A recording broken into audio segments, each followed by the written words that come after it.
can stop me now.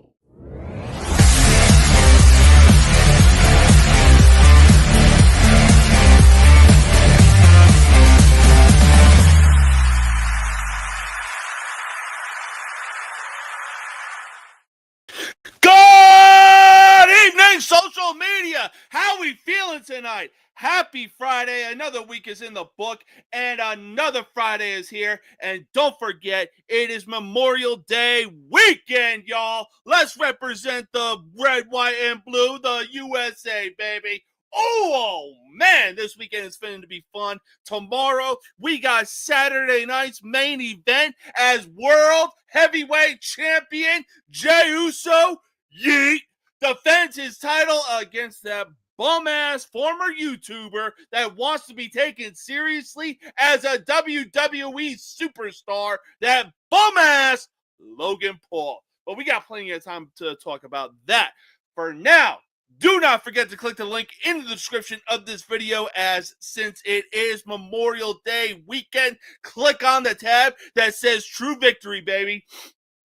They are veteran-owned. They are veteran-operated. They have a whole bunch of stuff, or apparel, merchandise, whatever, dedicated to our boys in uniform that lay down their lives every single day of the week, of the month, of the year, to make sure that we have the freedoms that we have. And once you have found what you have looked for at True Victory, be sure to use code NoMercySports15 for 15% off your entire purchase. Don't worry, the link and the code are in the description of this video. True Victory, baby. Let them know I sent you. All right. And now, it's time for the most uncut, unfiltered, and uncensored sports talk show you will find on social media. And at the end of the day, you will know whose game this is, with everybody saying no Mercy Sports. Let's get into it. Let's kick off Memorial Day weekend the right way, baby.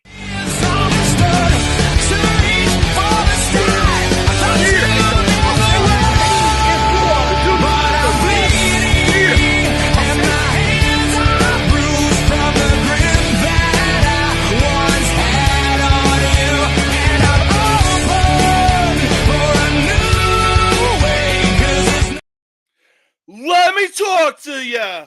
Why? Because, ladies and gentlemen, we are live. And man, oh man, are there some things going around in the sports world, including the fact that the New York Knicks are in the Eastern Conference Finals right now. Now, look, I'll be blunt and honest. Look, the Pacers needed all the help that they could get, mounting that 17-point deficit only to win in overtime. But hey, we're going to get to the New York Knicks and the Indiana Pacers in just a bit. For right now, WNBA is also underway. Again, we're going to get to that in just a bit. The tush push stays alive. That'll be after our first commercial break. But for right now, let's talk about somebody who got a payday. That certain somebody is Brock Purdy, ladies and gentlemen, has been paid on a 5-year, $265 million contract.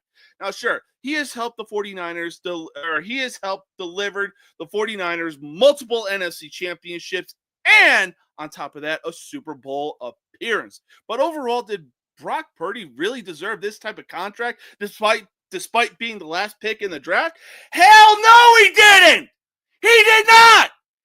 The only thing he did was actually look good because of the players that the 49ers had around him. Think about it. They had Christian McCaffrey, Deebo Samuel, George Kittle, Brandon Ayuk. Mike Shanahan was his head coach. You had one of the most unstoppable linemen in the league being Nick Bosa on the other side. I mean, look, Brock Purdy is essentially is basically what Jimmy Garoppolo wishes he could have gotten paid just because he delivered the 49ers to the Super Bowl back in 2019 against the Kansas City Chiefs, who obviously, which is ironic, the Chiefs beat the Jimmy Garoppolo-led 49ers in the Super Bowl when they had Shakira and J-Lo and Bad Bunny as a halftime show. Fast forward a few years later, Brock Purdy is now under center, gets to the Super Bowl, loses to the Chiefs again. The only difference was this time around, the Chiefs went back-to-back in that Super Bowl when they beat the Niners with Brock Purdy under center. Now, granted, the Niners definitely didn't go back to the Super Bowl anytime soon, up until Purdy was their quarterback. But look, in no way, shape, or form did Brock Purdy deserve a 5-year, $265 million contract. Because if the Niners were actually smart enough, which they aren't, because you got Mike Shanahan as your head coach, John Lynch, love you. You were a hell of a player in the NFL. You literally walked so Cooper DeJean could run. But right now, you're not a lot of there, my guy. That's all I got to say about that. Because look, if you actually kept Sam Darnold and didn't let him walk to the Minnesota Vikings, you would have had a quarterback that you could actually fall back on and told Purdy to kick rocks. Instead, you let Sam Darnold walk to the Minnesota Vikings. He gets paid a 3-year deal with the Seattle Seahawks. And now Purdy literally left you guys no choice but to pay him on a 5-year deal. This dude is about to put up worse numbers than Colin Kaepernick. Oh, my God. And on top of that, yeah, you know what? They don't have Deebo Samuel anymore because he got traded to the Redskins. They are and forever will be the Washington Redskins. I don't want to hear jack shit about it. Because you know that hardcore football fans know that they are and forever will be the Washington Redskins. Little crybaby bitches. Anyways, so Deebo Samuel is now on the Washington Redskins. Christian McCaffrey is showing that, hey, he's 50-50 when it comes to either staying healthy or getting hurt. Brandon Ayuk is looking for a contract. George Kittle is more than likely going to be looking for a contract. And it's only a matter of time before Nick Bosa is looking for a contract. Why? Because you paid Fred Warner. So now, since the Super Bowl that they lost to the Chiefs, that Super Bowl window is closing, and it's closing fast. So hopefully the San Francisco 49ers had a good draft, which I really didn't pay much attention to them because, look, let's be honest. The Giants had a good draft. The Patriots had a good draft. The Bears, I want to say, somewhat had a good draft. The Buccaneers definitely had a good draft, beefing up their wide receiver room because you know that Mike Evans is getting up there in age and they want some young guys that can fill his slot. So I don't know what the 49ers were doing, but hopefully they actually made the right picks so that they can actually keep making Brock Purdy look good. And again, the only reason that Brock Purdy looked good was because of the Michael Shanahan system that he was in. All right? I mean, hell, Shanahan was still the head coach when Jimmy Garoppolo was under center. Look what he was able to do. But when the time comes and let's say the 49ers put up a mediocre record, I'm going to quote Will Smith on this one and say, you know, somehow I told you so just doesn't quite say it. That I told you so being Brock Purdy didn't deserve this fucking contract. That's like saying Ryan Tannehill deserved the same contract just because he had A.J. Brown, Corey Davis, and fucking Derek Henry. Jesus, Mary and Joseph. I gotta calm down. Otherwise, my blood pressure is going to go through the goddamn roof. But maybe I shouldn't. Why? Because we better call the Army, we better call the Navy, and we better call the Marines. We damn sure better call the Air Force. You know what? On second thought, it's probably a good idea not to call the Air Force, mostly because they really wouldn't be doing much with how much New York has been celebrating their series win over the Boston Celtics. On top of that, the Yankees beat the Mets in a Subway Series. They handled the Rangers. Last game that they faced against the Rangers, they got their second 1-0 victory this season.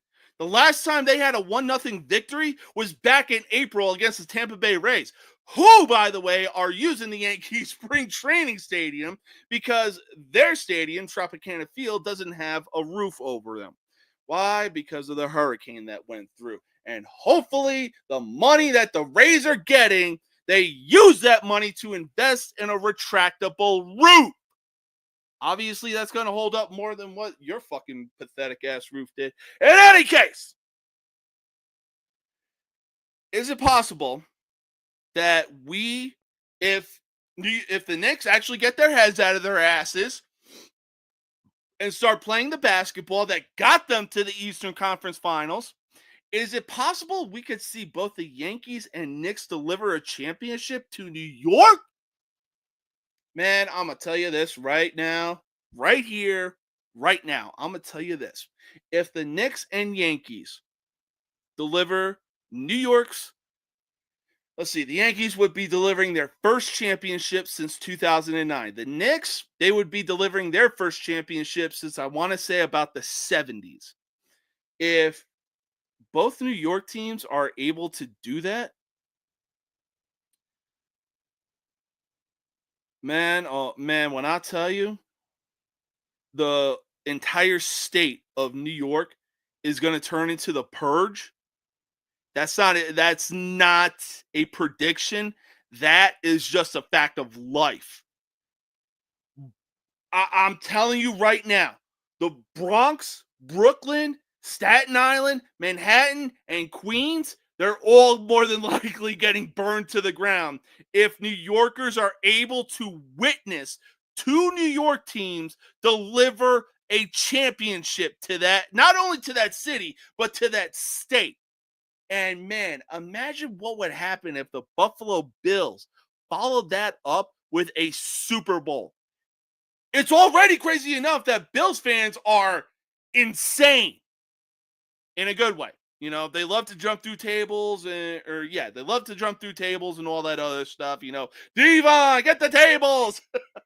But I'm telling you right now, the entire state of New York would literally turn into the purge. You would have to contact Fort Drum to bring in these guys to keep all the New York fans or the Knicks fans and Yankees fans contained. You would have to call people at Fort Dix in New Jersey to be like, hey, we need some backup. We need your asses up here. Also, Fort Dix. Not spelled how you think. I'll tell you that right now. Yo, what's good, Terry? Hey, real talk, I hope you had a safe drive. Also, I'm not sorry for predicting that UCLA is going to have 12 wins. Sit on it. Real talk, though, Terry, I hope you had a safe drive, and I hope you made it there safe. That, at the end of the day, that's the most important thing. But right now, I'm currently talking about the New York Knicks and the New York Yankees. The Knicks being in the Eastern Conference Finals, the Yankees being on the roll that they're on right now.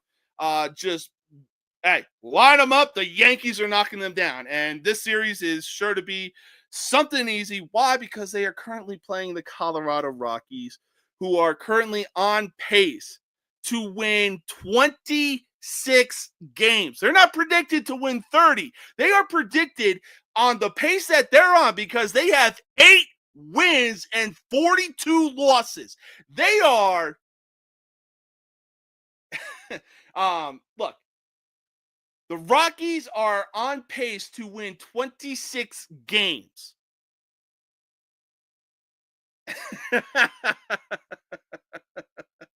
We'll see what happens, man. We'll see what happens once football season starts. I can't wait for football season, man. I cannot wait. But as I was saying, New York, that entire state is going to have to call so many, whether it's active duty, reserve, National Guard, whatever you want to call it. New York is going to have to call in practically everybody. That's including Space Force too, to detain and make sure all these Knicks and Yankees fans are under control. If both the Knicks and the Yankees can deliver a championship to the state of New York, because they are hungry for a championship. Yankees fans got a bit of a taste of it last year when they went to the World Series. Unfortunately, they lost in 5 games to the LA Dodgers, who, by the way, the offseason prior going into the 2024 season had to spend over $1 billion just to get to the World Series and win it. Good for y'all. But as I mentioned earlier, leading up to the question of the New York state of mind, the Knicks en route to the Eastern Conference Finals had to go through the defending champ Boston Celtics. I'm going to tell you this right here and now. The Boston Celtics going into this season, worst defending champs ever.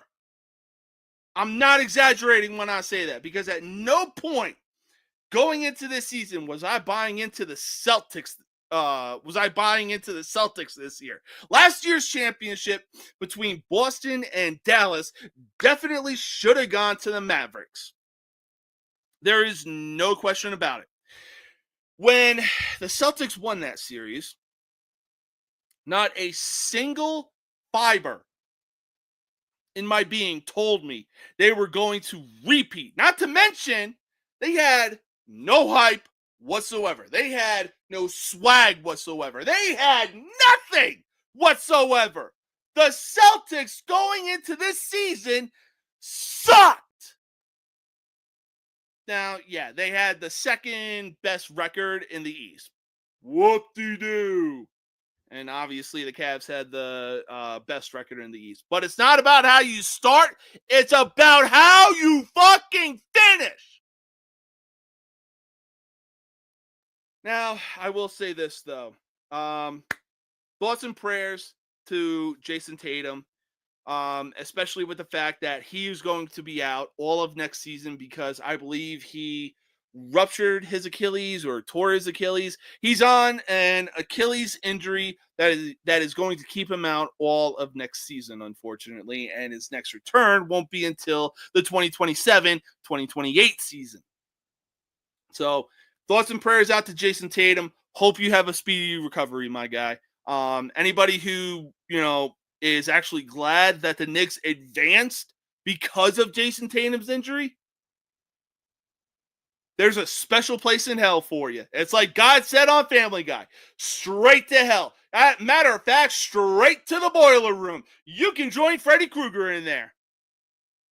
Look, but the question is there any chance the Celtics can get back to the promised land and deliver another championship? Hell no. Hell no. Look, Celtics are good. They have Mazzulla as their head coach. Obviously, Jayson Tatum is their guy. Yes, they have Jaylen Brown, who just got a payday. Derek White, meh. Al Horford is more than likely on his last legs and still looking for another championship. So it's only a matter of time before he decides to hang it up for good. Celtics got to do something, and they got to do it fast. Otherwise, you're looking at a bigger one-hit wonder than the 2008 Boston Celtics. And that team was loaded head to toe. I don't care what anyone says. Hell, the 08 Celtics could easily beat this year's Celtics. They were just, look, like I said, I had no hype with this team whatsoever. On top of that, again, to beat a dead horse, worst defending champs ever. Now, if you know a worst defending champion, NBA champion going into the next season, let it be known in the comments. I would love to hear somebody worse than the Celtics that was a worse defending champion than this year's Boston team was. But for right now, we're going to move on from the NBA. We're going to still stick with basketball, but it is the WNBA that we're going to be talking about. Oh, yeah. The WNBA is back, baby. And man, oh, man. And Caitlin Clark still remains the main target for opposing players to go after. And not to mention the main person that the rest want to go after. These broads got to realize something. Caitlin Clark is the reason their paycheck got a major increase. She is the reason people started tuning into the WNBA. And she is the reason that there are asses being put in seats. These fucking morons need to realize that. Now, if you don't believe what I'm saying, or actually, you know what? Before I'm about to say what I'm about to say, she did, Caitlin Clark she did so much her rookie season alone than the WNBA has been trying to do since it came into existence. If you don't believe me, go watch stand-up comedian Bill Burr's segment on the WNBA. This dude did not tell a single fucking lie when he did that segment on the WNBA. I'm telling you right now, go watch that segment, and if you think there's a lie in that, you are more delusional than Joe Biden. But no matter what Caitlin Clark does with her career in the WNBA, is she always going to be public enemy number one? Unfortunately, yes, she will be. She will. Opposing players are still going after her. Angel Reese is still in a one-sided beef with her because she's allowing Caitlin Clark to live in her head rent fucking free. She's doing more talking with her fucking mouth than she is on the goddamn court. She's accumulating more me-bounds. That's right, me-bounds, not rebounds. Angel Reese can't even see the daylight. Can't even see the light at the end of the tunnel of scoring 10 points. Nah. She would rather be okay getting damn near 15 rebounds. But when it's all said and done, at the end of the day, Caitlin Clark is still on her motherfucking mind. Meanwhile, Clark is out here balling, looking like a baddie, pulling up from damn near half court where the logo is, putting asses in the seats, making the WNBA switch from the arenas that they have to fucking NBA arenas. I mean, the shit is just unreal right now. The sooner these players realize that they are getting a fat ass increase just from Clark alone, the easier and hell, more exciting WNBA will actually be. If these opposing players can actually get their heads out of their asses and actually realize what Clark is doing instead of making her public enemy number one, I would actually watch the WNBA over the NBA. And that says a lot because the NBA is a fucking joke right now. But, I mean, it's absolutely crazy. Caitlin Clark has had 9 games of 20 points and 10 assists. She is the third member of that club. The other 2 players needed damn near 600 games to do that. Caitlin Clark did that in 9 games. Yet somehow she's still going to be the one targeted on the court, no matter fucking what. It is just staggering, also mind-blowing that these players don't get it. The fucking golden ticket landed in your lap, and you'd rather send it through the shredder. You'd still rather stay in that mindset of like, oh no, we can still make the WNBA relevant without this person. Go ahead. Tell her to kick rocks for a year. I guarantee you, everything that you guys accumulated her rookie season goes down in the same amount of numbers, like triple, quadruple digits. All that shit goes down the toilet if you tell Caitlin Clark to kick rocks because you can't stand her, because she's giving you a much bigger paycheck than what you're looking for. But hey, if you want to play the game of pettiness, that's on you. So either get with it or don't. But for right now, we're going to take our first commercial break. We're going to still stick with the WNBA, but more specifically, the Indiana Fever. Until then, we will be right back in just a minute.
That just can't wait. Got a podcast like a punch right to your face.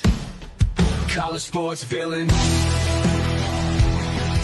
it over the place. I'll bring the facts whether you like it or not. Dropping truth bombs, giving it all I got. They call me a villain. Well, I wear that badge with pride. Nothing but secrets they try to hide.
All right. Welcome back, y'all. Welcome back.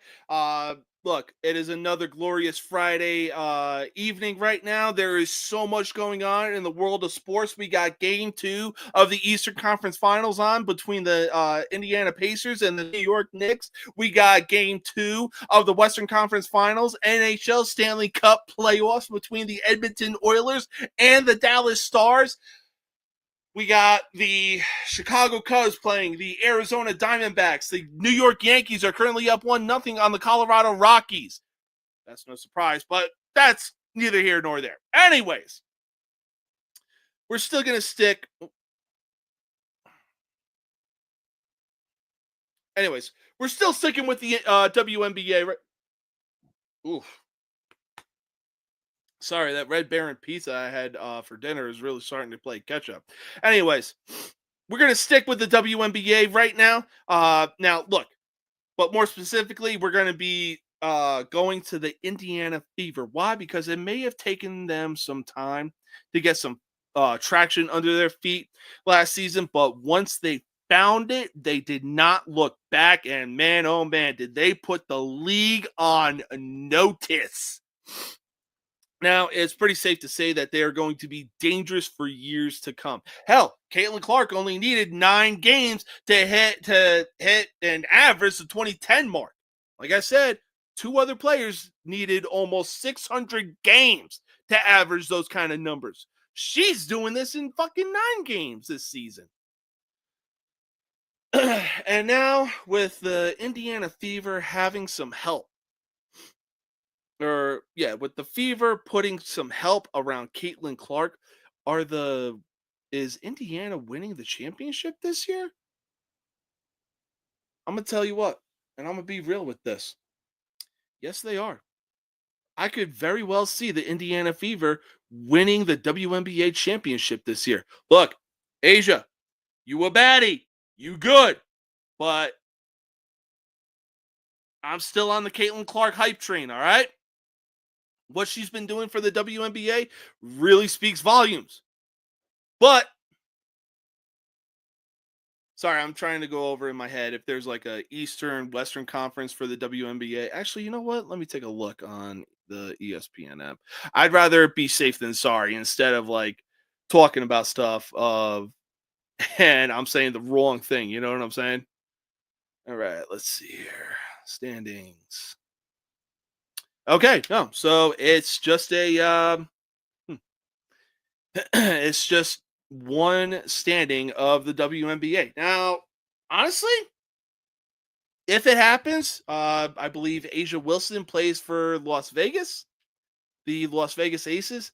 If it were to be between the Aces and the Indiana Fever in the WNBA championship, Asia Wilson versus Caitlin Clark, that'd be a pretty solid matchup. I'm not even going to lie.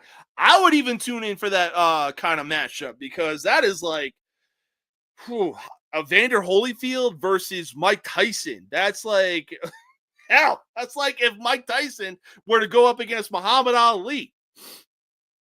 Man, but yeah, honestly, I could really see the Fever delivering a championship this year. Hell, I could see the Indiana Fever delivering multiple championships so long as they have Caitlin Clark on that roster.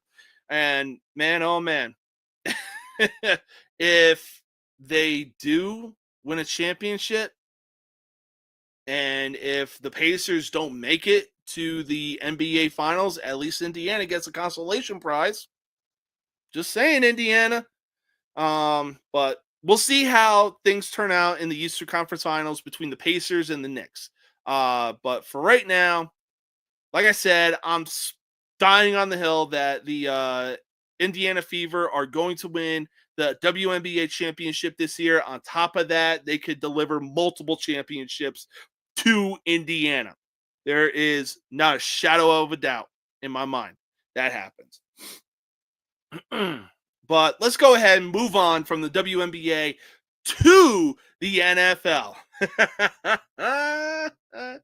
Man, oh man, our team's looking stupid right now. Matter of fact, to give an exact number, 10 teams are looking stupid right now.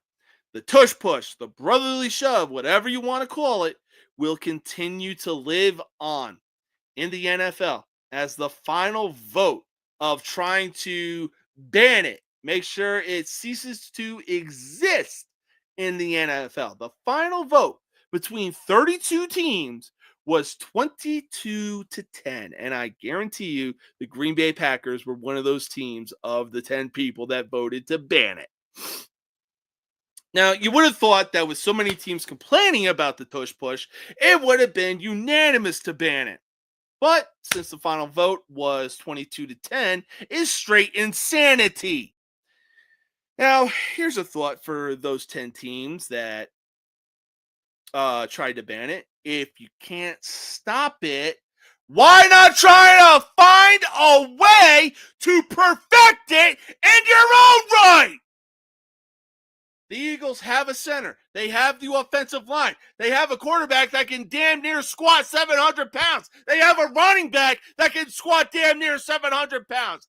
Think of the formula that is going into this. Hell, Josh Allen, 235 pounds, all muscle from that Wyoming strength.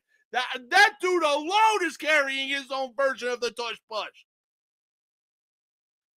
Jesus, Mary and Joseph, get you a quarterback that can actually hit squats, ass to grass, get an offensive line that can lead the way, and more importantly, get a fucking running back that can help lead the way. Holy shit. Now, did the NFL make the right move continuing to move forward with the tush push? Yes, they did.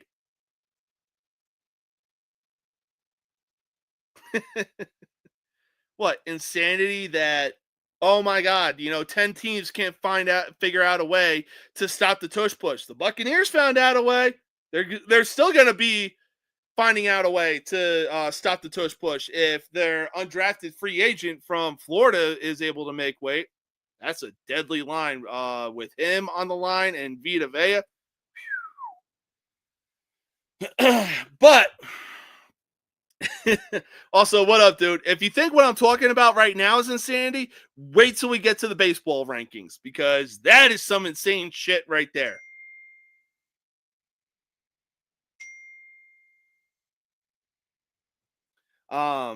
Anyways, honestly, I think it is a good idea for the NFL to keep moving forward with the tush push. Why? Because it really shows teams that it's like, oh, they're cheating. We can't stop them. Shut the hell up. First off, perfect your own tush push, all right? Second, stop being a little bitch and try to find a way to fucking stop it. You can only let it go on for so long that at some point you got to start thinking to yourself, what are some ways we can do to stop this? Hell, I want to say linebacker for the Redskins was damn near pulling a Cam Chancellor, jumping over both lines just to try and stop it, to the point where the refs had enough of it to where they were like,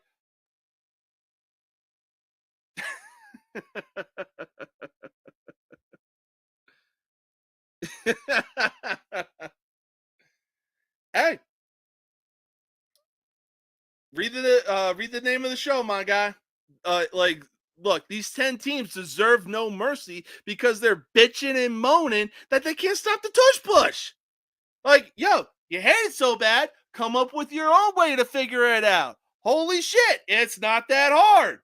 The Eagles are literally giving you the fucking recipe for it, and you're being dumbasses about it. Oy, boy. But like I was saying, the Bucks have been able to find a way to stop it, and they're damn sure still going to be able to find a way to stop it. The Redskins linebacker was jumping over the line, pulling a Cam Chancellor so many times that the ref was like, you know what? You keep this up, we're going to give Philadelphia a goddamn touchdown. Like I was saying, Find a way to perfect your own goddamn tush push instead of bitching and moaning, saying, oh my God, we can't find a way to stop the Eagles' tush push. We need to ban it. They're cheating. You're getting paid millions of dollars to play football, not bitch and moan like a bunch of babies. Oh my fuck. It is maddening. It is maddening. Yeah, I don't know. But yeah, let's move on from football. Let's get into baseball. Speaking of baseball, we got one topic that we're going to get into before we make some MLB predictions. It's going to be a fun one. You're going to want to stick around for it. But for right now, let's talk some baseball. Rob Manfred has got to be the dumbest commissioner in sports that I have ever seen. And that's including Roger Goodell and Adam Silver. Because Adam Silver has really made the NBA a fucking joke because the NBA, when it comes around, is still in its baby stage. Why? Because around November, December, January, February timeline, football still going on. Most importantly, the playoffs, especially for the NFL and college football. So, what does Silver try to do to up his ratings to compete with that? He comes up with some stupid ass idea called the NBA in-season tournament. Now the NBA Cup. That has got to be the dumbest thing I have ever both seen and heard of in my 35 years of existence. Like, dude, let football do its own thing. Once March rolls around, because you already know that you and March Madness are going to be the top guys we're talking about, and you can take it from there. Good God Almighty. And then you have Roger Goodell, of all people, who is telling these refs, oh, if a football player literally sacks a quarterback before he gets the ball off, and if he's still tackling said quarterback after he gets the ball off, that is a roughing the passer. Let me tell you something. I have seen some stupid ass roughing the passer penalties. And oh my God, you can't do the nose wipe celebration. You can't do this type of celebration for a first down. Otherwise, you get penalized for it. Like, oh my God. Look. Here's what is sad. The NFL is still using those goddamn chain gang people to determine a first down. Meanwhile, the UFL, formerly the XFL and USFL, that are barely making money to make ends meet, are coming up with a technological way to put a chip inside the ball to determine if it's a first down or not. Let that sink in for a bit. Anyways, look, each commissioner is stupid in their own right. Thank God the NHL commissioner has actually some decency to be like, okay, what can we do to make hockey fun and still make it the way that it is? 4 nations face-off. And man, was that ever fun and exciting, because woo! Oh, man. Anyways, so here's the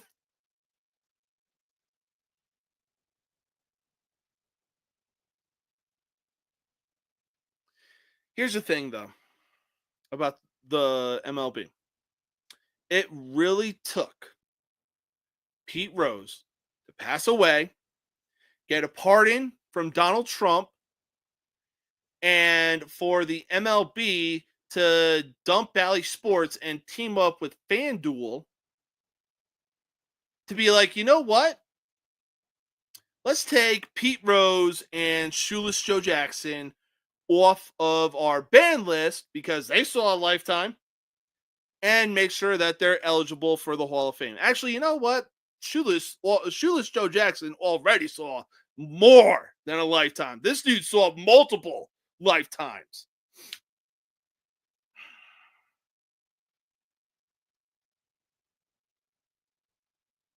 Because here's where things get downright stupid. Yes, Pete Rose admitted that he betted on baseball, but it's not like the dude was out there playing like Paul Cruz, shaving points and making sure that his team fucked up just so he could get the money and pay the people back and still keep the commission that he got. But again, it really took all that to happen. As I said, the MLB moved on from Bally Sports and instead moved to FanDuel Sports Network. I'll say that again. MLB is moving on from showing games on Bally Sports and renaming it as FanDuel Sports Network. FanDuel is for sports betting.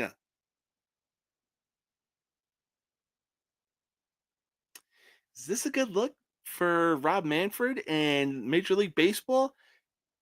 No, it is not. In fact, this has got to be the dumbest fucking reach I have ever seen in my entire life. You are trying to make yourselves look.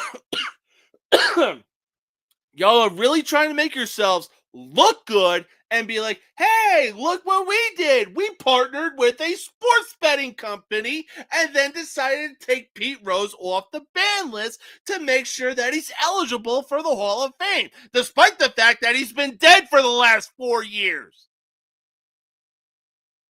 This is in no way, shape, or form a good look for the MLB whatsoever. Now, I just follow MLB because I love the Yankees, and I will support the Cubs so long as they don't play the Yankees. It's a long story, but it's not rocket science when I explain it, all right? In any case, what MLB is doing right now is fucking ridiculous. And the sooner that now, look.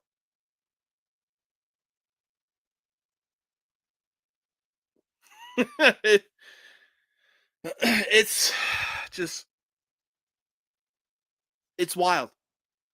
It blows me away that the MLB would pull this fucking stunt when Pete Rose has been passed on for the last 4 or 5 years, and then all of a sudden they thought it was a good idea to partner with a sports betting company to make themselves look good.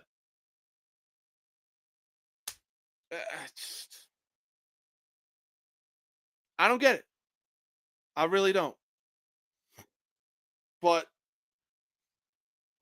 as I mentioned in last week's episode, I really, really, really, really fucking hope that when the time comes to induct Pete Rose into the Hall of Fame, and unfortunately, like Ichiro Suzuki, Pete Rose goes in unanimously. Because this has been a long time coming for this guy. And on top of that, whoever that one person was that made sure Ichiro wasn't going to get in unanimously needs to be fired. He needs to come forward. He needs to show his face. He needs to tell us his name. Because if you really think Ichiro didn't deserve to go in unanimously, you're more than likely a casual. But what's even crazier, what is absolutely even crazier, it just, like I said, I genuinely hope that Pete Rose goes in unanimously because he full on rightfully deserves it. This dude is amongst an elite class. He is part of a class where Ricky Henderson's stolen base record isn't getting broken anytime soon.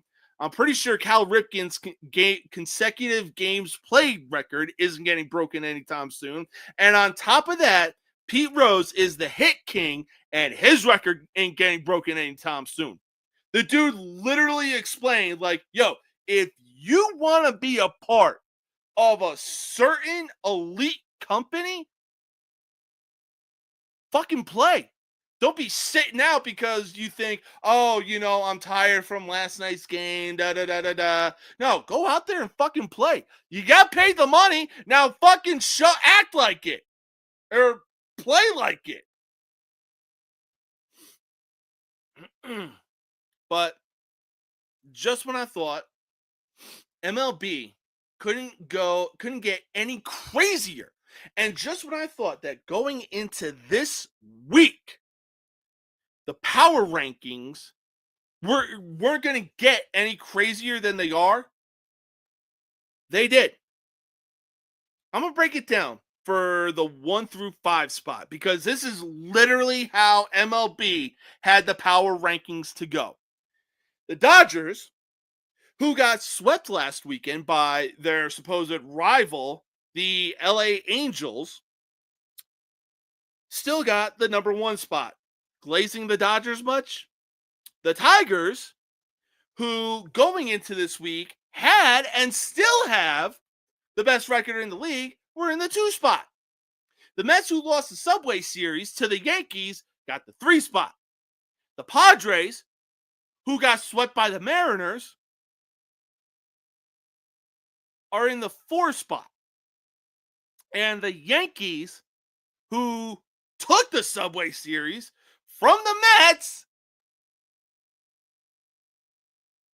land the 5 spot. And on top of that, there's a partridge and a fucking pear trade. Whoever made that power rankings list for MLB's social media page needs to be fired immediately. Yes, sir. You already know. Go Yankees, baby. Because the 1 through 5 spots make no sense whatsoever. 2 teams, the Padres and the Dodgers, got swept.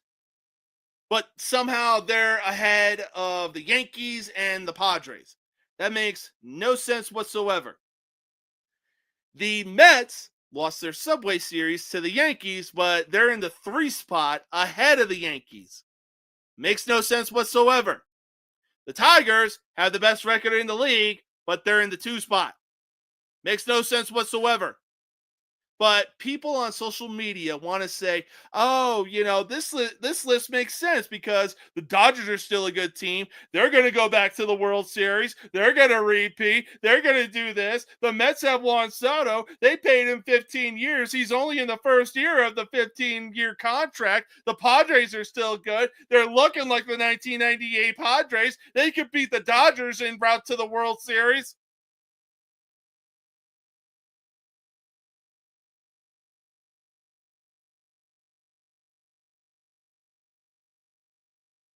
I'm only being quiet right now to show just how deafening that amount of stupidity is. Because Juan Soto doesn't look happy with the Mets. Javier Baez is somehow back and looking like the Javier Baez of the Chicago Cubs. Aaron Judge is playing like a madman. Just give him the goddamn AL MVP already. Jason Dominguez is playing... He's playing good baseball. The Yankees are on a fucking roll ever since their facial hair policy got uplifted. Anybody but the Yankees. Who's your team, man? Let us know. Who's your team? But yeah. Just like I was on TikTok earlier this week, and I was actually seeing power ranking lists that actually made sense. You had the Tigers in the 1 spot, the Yankees, I believe, in the 3 spot. It wasn't what I saw from MLB on their social media page. I'll tell you that right now, because that list made a whole lot of nothing when it comes to making sense. But what we're going to see going into this weekend and next Monday, hopefully when the power rankings come out, it actually has the right teams in the right fucking spaces. And the Dodgers, hopefully, aren't at the one spot. What? Nobody. I mean, I'd still be riding that 2021 World Series, man. Fuck you mean. Yeah. Like I said, hopefully the power rankings have the right teams in the right spot and the Dodgers aren't in the fucking one spot. Also, thank you, my man. It is the USA World Baseball Classic hat from last year, I want to say. It was when it was USA versus Japan in the final, and Shohei Ohtani was still playing. It might have been from 2 years ago, maybe. But, yeah. And plus, because it is Memorial Day weekend, I figured, hey, why not bust out the USA hat? You know what I'm saying? Plus, this awesome Tap House shirt, which, if you grew up watching UFC in the mid-2000s, the late 2000s, the early 2010s, and the mid-2010s, you know Tap Out was that sponsor.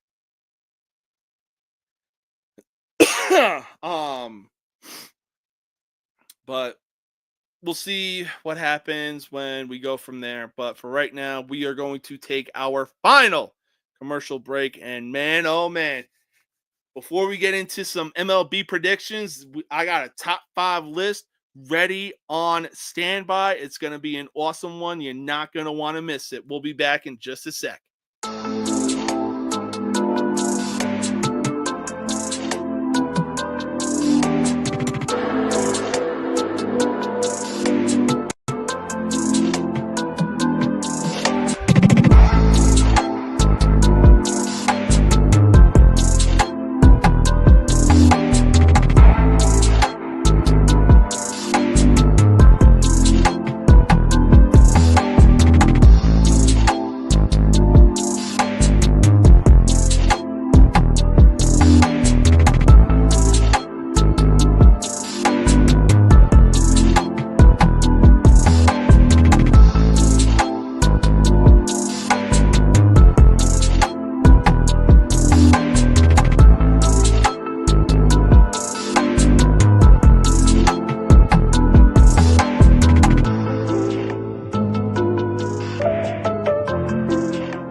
The one you love to hate, Andrew Anderson, spitting truth that just can't wait. Got a podcast, like a punch right to your face. College sports villain, taking it over the place. I bring the facts whether you like it or not. Dropping truth bombs, giving it all I got. They call me a villain. Well, I wear that badge with pride. Nothing but secrets they try to hide. Hard rock in my veins, rebellious to the core. I won't back down, won't take it anymore. The bad guy of the podcast world, that's me. Unleashing the truth, setting it all free.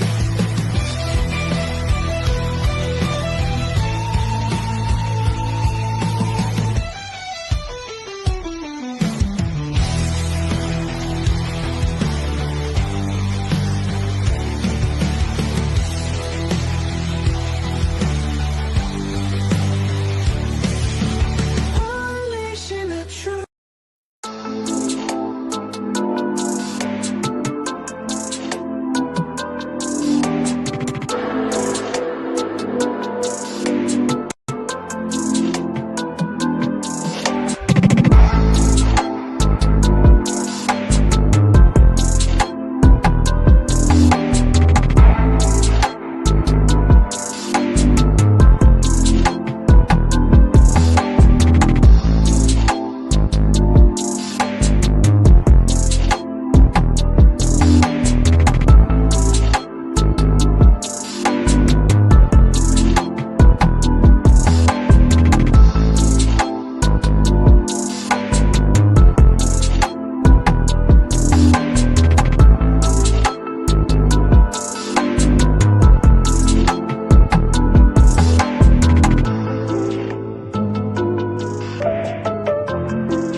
All right, welcome back to the final segment of this show.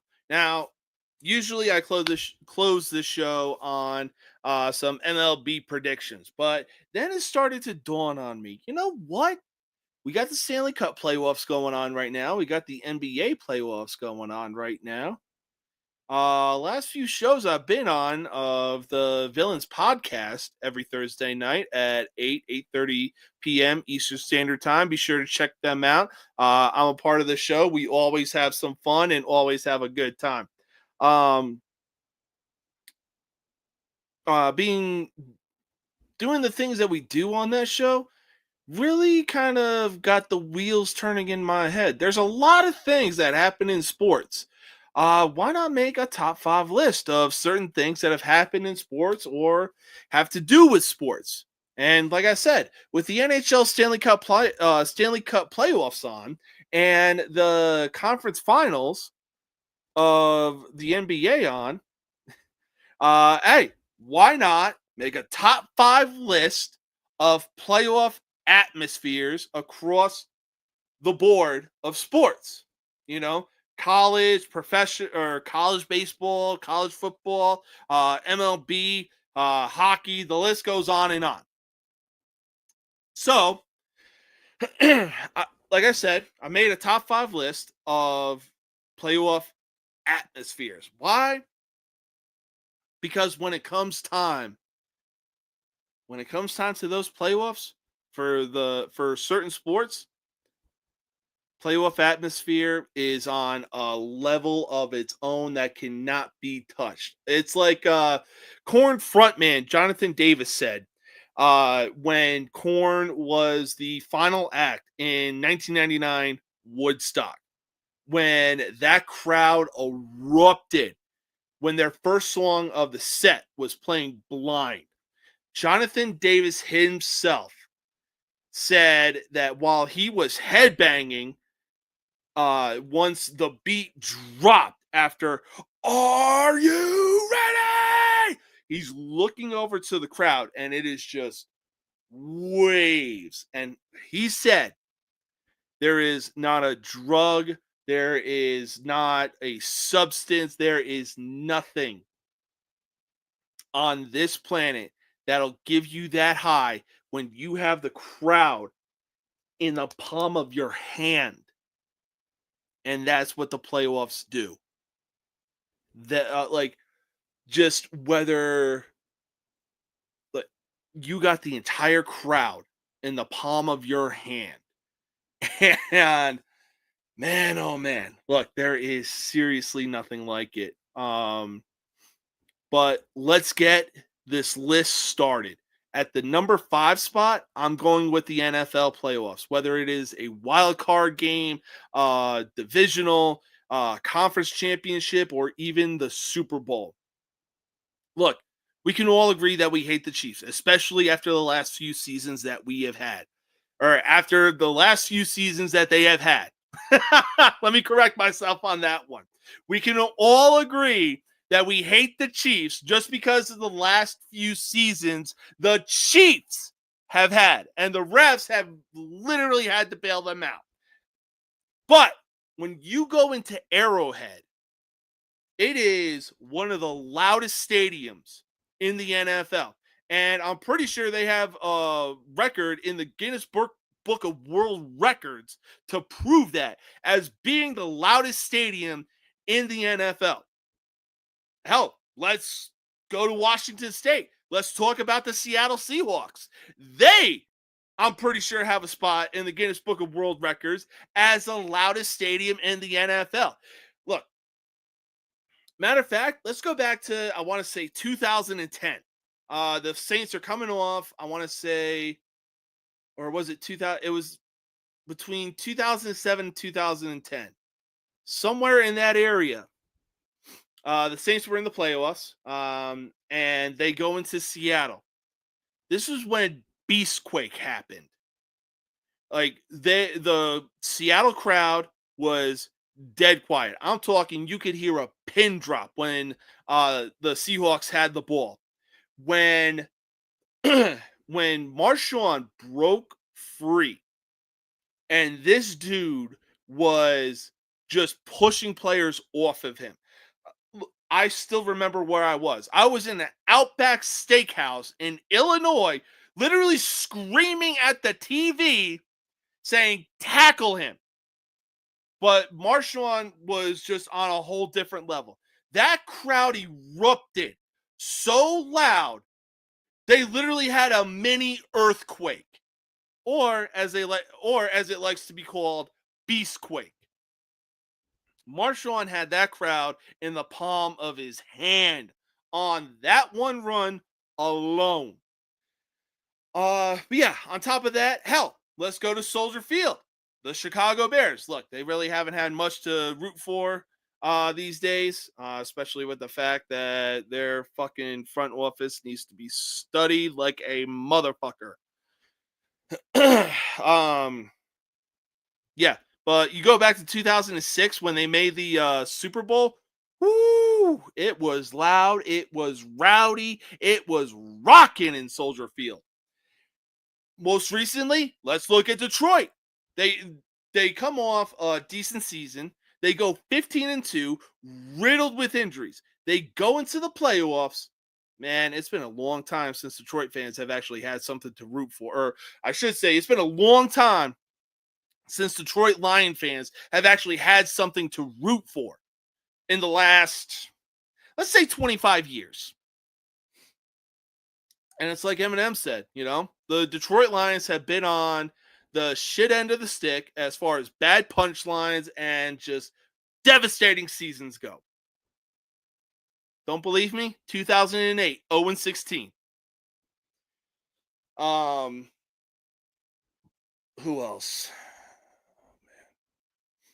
You probably could throw the Bucks in there. Oh, the Buffalo Bills. As if they aren't crazy enough during the regular season, they're just as crazy when it comes to the playoffs. Even hell, let's go out to Wisconsin. The Green Bay Packers. Their fans are insane when it comes to the playoffs. It doesn't even matter what the weather is. These fans are so drunk by the time game time rolls around. They're just in overalls, fucking shirtless, wearing snow pants, ski cap. They don't care what temperature it is outside. They're just there to have a good time and root on the Packers. But yeah, number 5 spot, give me, as far as playoff atmospheres go, I'm taking the NFL playoffs. Coming in at the number 4 spot, it's the college football playoffs. Look, regular season college football is no joke. It's not even close. But when it comes to the playoffs, they move to places like the Rose Bowl. Oh shit. Oh God, what's the Saints Superdome? The Georgia Dome in Atlanta, where the Falcons play. They are moving to NFL-sized stadiums. And guess what? Fans are packing that shit out. It doesn't matter how far they got to go, how far they got to drive. They are packing that shit out. You best believe it. And look, I'll even say this. Fans are college football fans are packing out NFL stadiums. But somehow the College World Series is a top 5 playoff atmosphere. The last time I saw a college baseball game held in a baseball stadium, I don't remember the teams, but I know for a fact it was a few years ago. It was at the Ranger Stadium, their new Globe Life Stadium, whatever it's called. That shit was emptier than the 2020 World Series between the Rays and the Dodgers. Not even close. But yeah, number 4 spot goes to the college football playoffs because, look, even fans are packing out the Rose Bowl.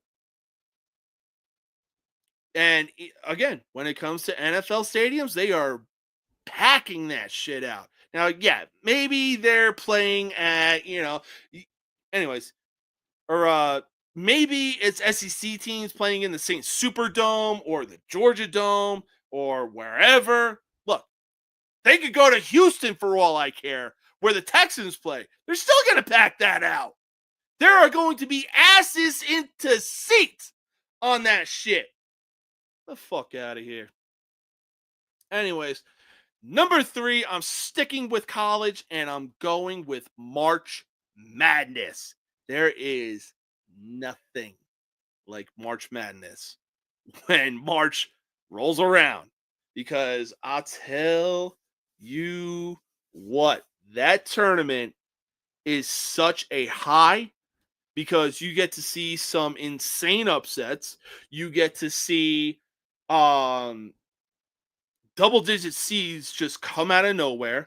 On top of that, we're in, much like the college football playoffs, we're in NBA arenas and fans are packing that to the brim.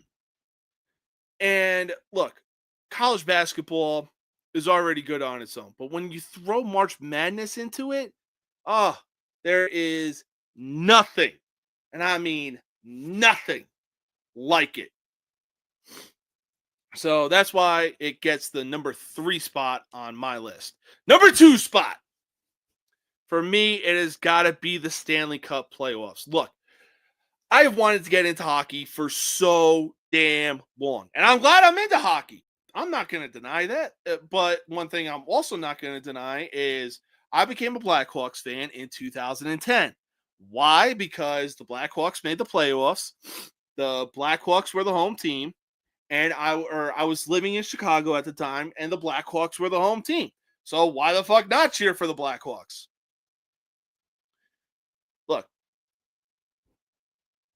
until that time, I really didn't think there were much hockey fans because I thought, baseball, football, college football, even March Madness, that rules. All those sports rule the world of sports. Not even close. And then the Stanley Cup playoffs come on, especially in 2010. Look, there is a reason the United Center is called the Madhouse on Madison. And even looking at other teams, when their teams make the playoffs, they are packed out. And you can't even hear yourself think in that kind of atmosphere. And when the home team gets their goal and that horn goes off, oh my mama. Those fans are going absolute batshit fucking crazy. I'm like, holy shit. I didn't know hockey fans even existed. Now that I'm watching the Stanley Cup playoffs more and more, man, look, there's a reason that I got the Stanley Cup playoffs at the number 2 spot. I'm sorry, not even close. The Stanley Cup playoffs will be the number 2 spot. You can't change my mind. You can't say otherwise. And if you really think that another sport belongs above or belongs in place of where the Stanley Cup playoffs are, dummy. But the number 1 spot, honestly, I don't really think this even needs a build-up because it is just such an all-time classic. The number 1 spot of playoff atmosphere easily goes to October and November baseball, but mostly October baseball. I mean, if you go to Citizens Bank Park, that is like how loud the fans are there for the Philadelphia Phillies. That's where Citizens Bank Park is. How loud those fans are, I've been told, is essentially the equivalency to an SEC college football stadium of Alabama, LSU, would say Auburn, but no, Georgia, hell, even South Carolina. But oh my God, hell, even Dodgers fans will pack out their stadium. Yankees fans will.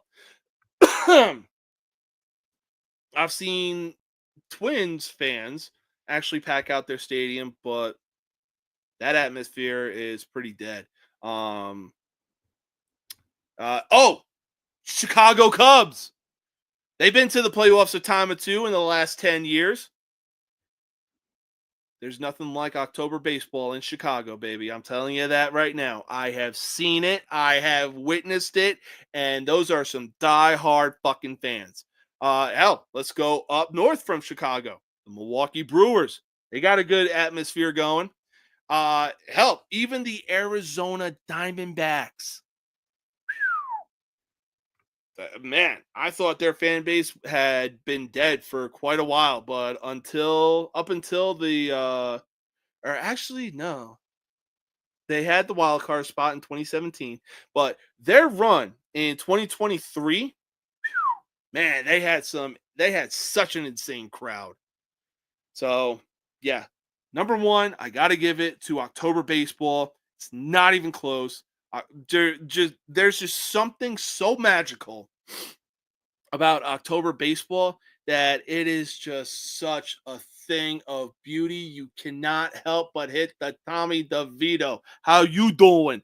When you see what teams make the playoffs and just, oh my God. It is just such a fun time. Like I said, I've watched plenty of October baseball over the last few years, and man, oh man, just how crazy the stadium gets is wild. Anyways, but right now, we're going to take one more commercial break. Then we're going to get into some MLB predictions, baby. So we will be right back.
one you love to hate. Andrew Anderson, spitting truth that just can't wait. Got a podcast like a punch right to your face. College sports villain, taking it over the place. I bring the facts whether you like it or not. Dropping truth bombs, giving it all I got. They call me a villain. Well, I wear that badge with pride. Nothing but secrets they try to hide. I'm rocking my veins, rebellious to the core. I won't back down, won't take it anymore. The bad guy of the podcast world, that's me. Unleashing the truth, setting it all free.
Alrighty then. All right. So we have already discussed the top 5 playoff atmospheres across the board of all sports, whether it's collegiate or professional. And I gave my top 5 list. I am not disappointed in that top 5 list whatsoever. Like I said, there is just something magical about October baseball. There is something magical about the Stanley Cup playoffs. There will never be anything like, as far as college sports go, like March Madness, baby. Ooh, I'm telling you right now.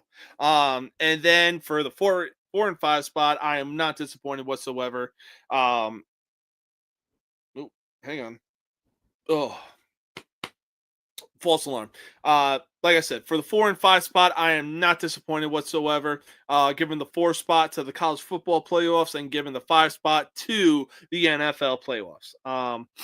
Having said that, though, we got some weekend baseball predictions we need to make, baby.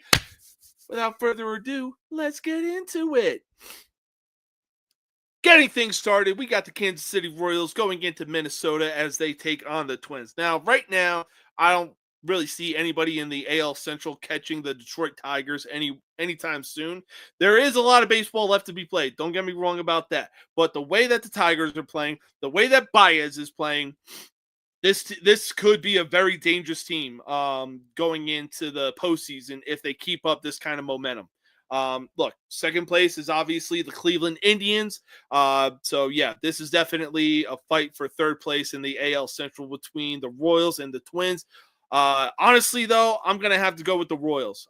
They still have Bobby Witt Jr. as the face of their franchise. They still got Vinny Pasquantino. Pretty sure they still have Salvador Perez behind the plate as well. So we'll see how that pans out. But I'm still going with the Kansas City Royals in this game. Next up, we got the Arizona Diamondbacks going into St. Louis to take on the Cardinals, baby. Now, look, Arizona, yes, they may be in fourth place. Thank God they're not behind the Colorado Rockies, who haven't even cracked 10 wins yet. But right now, I think that Arizona is still trying to find like an identity going in or with this season, you know. They have the talent there. They got a decent pitching staff. They just need to find a way to get some traction under their feet and put everything together. But for right now, as far as this game goes, I'm giving the edge to the St. Louis Cardinals. Next game up, we got the Chicago Cubs visiting Cincinnati to take on the Reds. Now, the game is currently on right now, and honestly, man, after the Reds had a 3-0 or 3-run first inning, I honestly thought the worst. I jumped ahead and thought, hey, you know what? The Reds might walk away with this game. That's fine. That's all fine and dandy. But nada! The Cubs this season have literally said never say fucking die. Well, especially after the first inning. They have now put up, since the 7th inning, 11 runs and fucking counting. They are currently up, the last I saw, 13-6 on the Cincinnati Reds. So you know what? Going into this weekend, I'm taking the Cubbies, baby. I'm still riding with the Cubs. Anyways, next game up, we got the Seattle Mariners going into Houston to take on the Astros. I sure hope Houston doesn't have any trash cans on standby. Houston fans, sorry, you're not living that down anytime soon. Say what you will. But right now, looks like Houston's struggling quite a bit, 50 games in. Seattle, they still have their boy, Julio Rodriguez. They still have Luis Castillo. They got catcher Kyle Raleigh giving Aaron Judge quite the run for his money as far as leading the AL in home runs go. But you know what? I'm going to have to go ahead and take Seattle in this game. Sure, the Astros won last night or the other night. But yeah, in a battle of the AL West, I still think Seattle pulls this off. Next game up, we got the New York Yankees going into the absolute worst team this season. I mean, the numbers are there. The record is there. The run differential is there. It is mind-boggling. So, not even close when I say the New York Yankees are taking this game against the Colorado Rockies. Next up, we got a battle in the AL East as the Toronto Blue Jays visit Tampa. Literally, because that's where the Rays are playing. They're playing in Yankees Spring Training Stadium in Tampa. Anyways, the Blue Jays go into Tampa to take on the Rays. Honestly, to me, this seems like a throwaway type of game. But if I had to choose one, I'm probably going to go with the Toronto Blue Jays. They're currently sitting at third behind the Boston Red Sox in the AL East right now. Tampa, they're still struggling, but they're not struggling as bad as the Baltimore Orioles right now. They're one of the top 5 worst teams in the league right now when you look at their record. So, wouldn't surprise me. Next game up, we got the Miami Marlins going into Los Angeles of Anaheim. They're going into Anaheim to take on the Angels. Again, the Marlins, another team who hasn't, or much like the Orioles, who hasn't cracked 20 wins yet. They got talent, but so do the Angels. But right now, it seems as though the Angels are still trying to ride the coattails of Mike Trout after he brought them to the playoffs 10 years ago. So, but honestly, I think the Marlins find a way to get it done and bring their win and get their 20th win on the season. All right, next game up, we got the first of a doubleheader.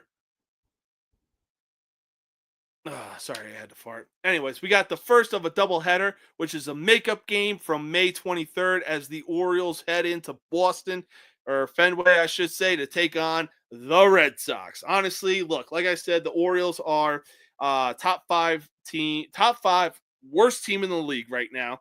They are barely ahead of the White Sox as far as wins go. They have double as many wins as the Colorado Rockies. So right now, I really don't see any reason why Boston should lose either game. I'm going to have to brush my teeth after saying this. I got to go with the Boston Red Sox taking the doubleheader series against the Orioles. Next game up, we got the Milwaukee Brewers heading into PNC Park to take on the Pittsburgh Pirates. Look, Paul Skeens is the only reason that the Pirates actually have 17 wins right now. They should have more, but they don't. Yes, they have O'Neal Cruz, but they also have a aging Andrew McCutchen. So, dude, it's really time to hang that shit up. And Pittsburgh, it's really time to look into your farm system or at least trade for some guys to get some wins if you actually want to get back to the playoffs again. But right now, I'm going to have to go ahead and rock with the Milwaukee Brewers in this game. Next up, we got the San Francisco Giants heading into Washington to take on the Nationals. Now, look, Washington is good. There's a lot of talent there. You know, you got James Wood. Is it James Wood or James Woods? Not the actor. Anyways, they also have CJ Abrams. Sure, they really haven't been the same since they traded Juan Soto away to the San Diego Padres, but what they got in return, there's hope for Washington. But yeah, Giants are just too good right now. They're keeping pace with the Padres. Or actually, they're keeping pace with the Dodgers right now as they sit 2 games back, or a game and a half back behind the Dodgers. So I'm going to say, you know what? San Francisco walks away with the win and creeps even closer to the first place spot in the NL West.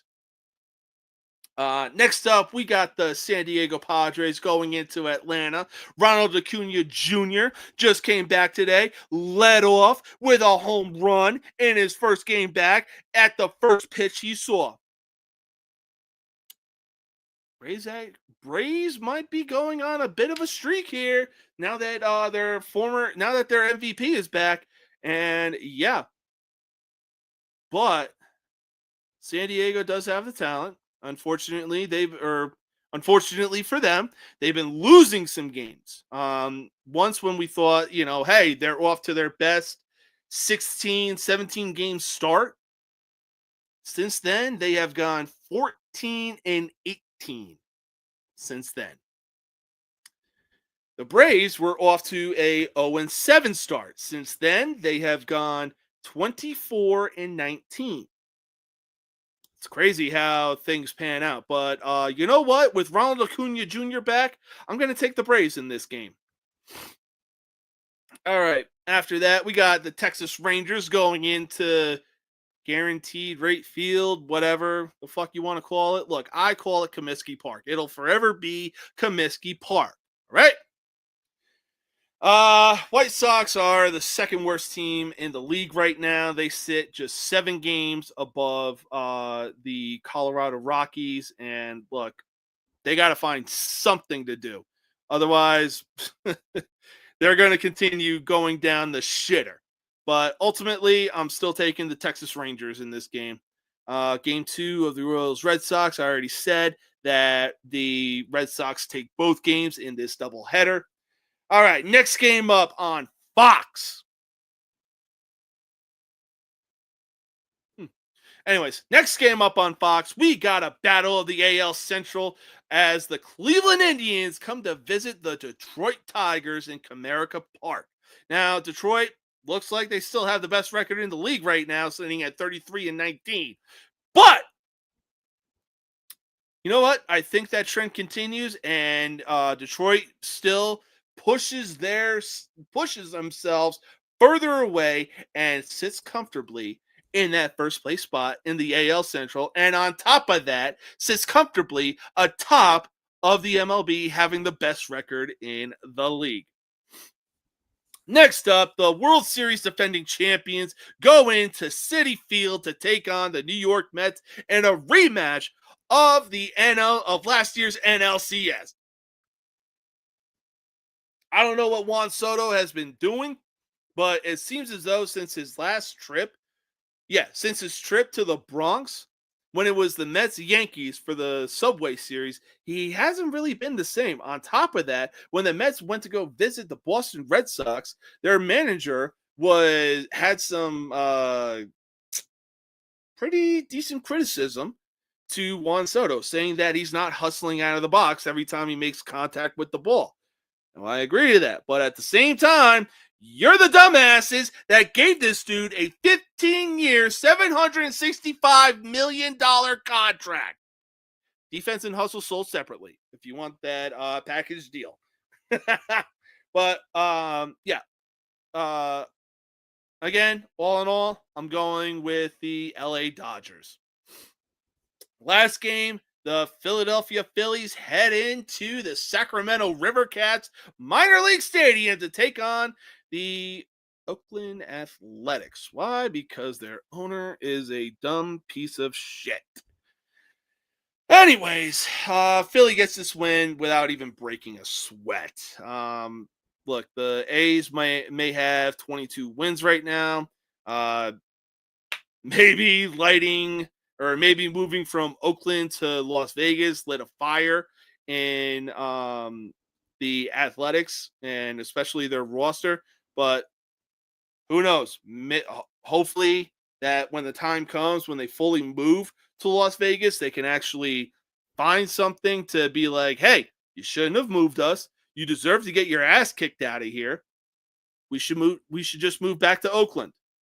So we'll see how that pans out. But that is all the games that we have going into this Memorial Day weekend. It's going to be fun. It's going to be a blast. Well, actually, it's not going to be a blast because having a blast is always safe for the 4th of July.